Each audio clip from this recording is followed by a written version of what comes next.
The announcement blared across the terminal, final boarding call for Flight 728 to Chicago. Travelers hurried past with rolling suitcases, voices overlapping in a familiar airport symphony. In the middle of the bustle stood Jordan Miles, a 28-year-old black man with a worn backpack and a carry-on that had just been yanked open. His clothes and carefully folded papers scattered across the polished floor like a spotlight on his private life. Officer Blake Harding planted himself on top of the suitcase as if it were a throne, the boarding pass dangling from his fingers. His voice cut through the terminal louder than the intercom itself. "Back to baggage claim, your kind waits, not flies." The words rippled outward. Conversation stalled, and heads turned. A teenager raised his phone, recording. Jordan's eyes locked on the patch from his father's old army jacket now lying exposed on the floor, a fragment of dignity displayed for strangers to gawk at. He clenched his jaw, the sting of humiliation pressing into his chest like iron. Jordan bent down slowly, gathering his scattered clothes with trembling hands while Blake's presence loomed over him like a storm cloud. Every time Jordan reached for a shirt or a folded page, Blake shifted, grinding his weight deeper onto the suitcase as if to remind him who held control. Passengers whispered, their eyes darting between the officer and the young black man on his knees. Some looked sympathetic, but none stepped forward. Blake dangled the boarding pass just out of reach. "You really think you belong up there? First-class passengers don't carry backpacks like that. Maybe you should try the janitor's closet instead of the jet bridge." Jordan stood up, straightening his back though his chest tightened. His voice came out steady. "Scan the ticket. The airline system will show it's mine." Blake sneered. "Not my job to scan lies. My job is to keep people like you from slipping through." The words sliced deeper than any metal detector could. Jordan thought of the memory of being pulled from a school field trip line years earlier, his name mispronounced and his presence doubted. The same ache returned now, but heavier, witnessed by strangers holding cameras.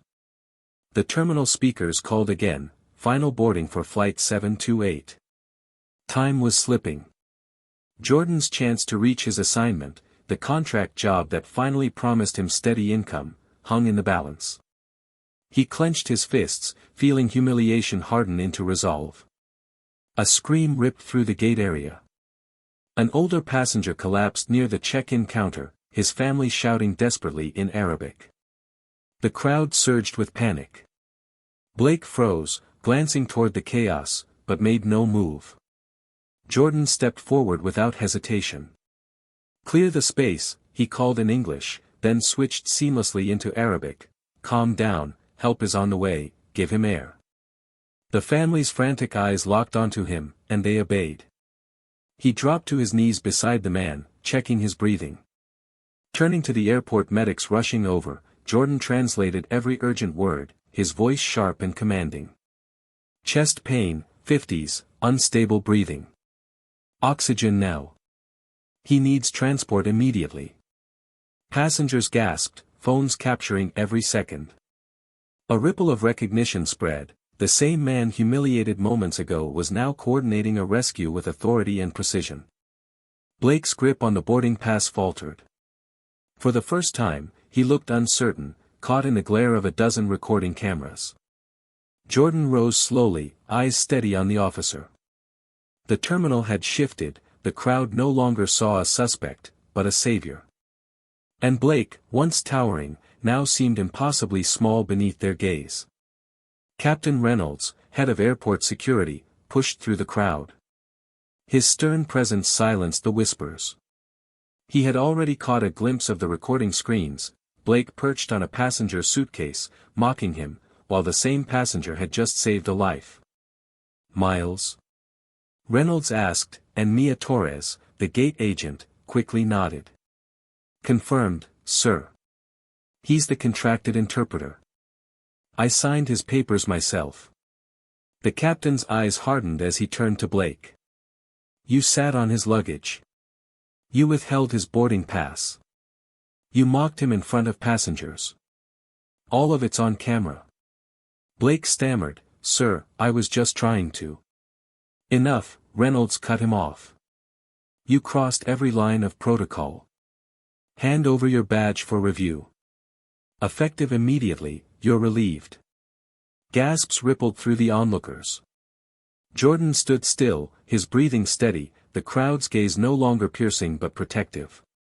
For the first time, the weight of humiliation lifted. The balance of power had shifted, not through anger, but through undeniable truth. The terminal slowly returned to its rhythm, though the weight of what had happened lingered in the air.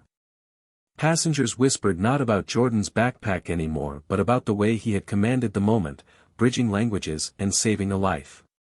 Mia handed back his boarding pass, her expression firm but kind.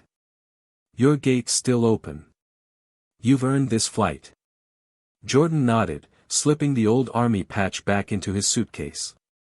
His father's jacket would not be a symbol of shame today but of resilience carried forward. As he walked toward the jet bridge, a few strangers clapped quietly, their cameras lowered out of respect. Behind him, Blake stood motionless, stripped of authority, forced to watch the very man he tried to humiliate ascend to his rightful place. Captain Reynolds called after Jordan, "We're instituting new cultural training for staff. It starts with your story." Jordan glanced back once, not with bitterness, but with calm resolve. Justice, in its truest form, had already taken flight. In every crowd there will be voices that try to diminish your worth, but dignity is measured not by insult, rather by how you respond when tested. Jordan's calm resolve and true skill showed that justice often comes not from power, but from truth revealed in the open. If this story moved you, share it with others, subscribe for more stories like this, and leave a comment about how you would stand for dignity in your own life.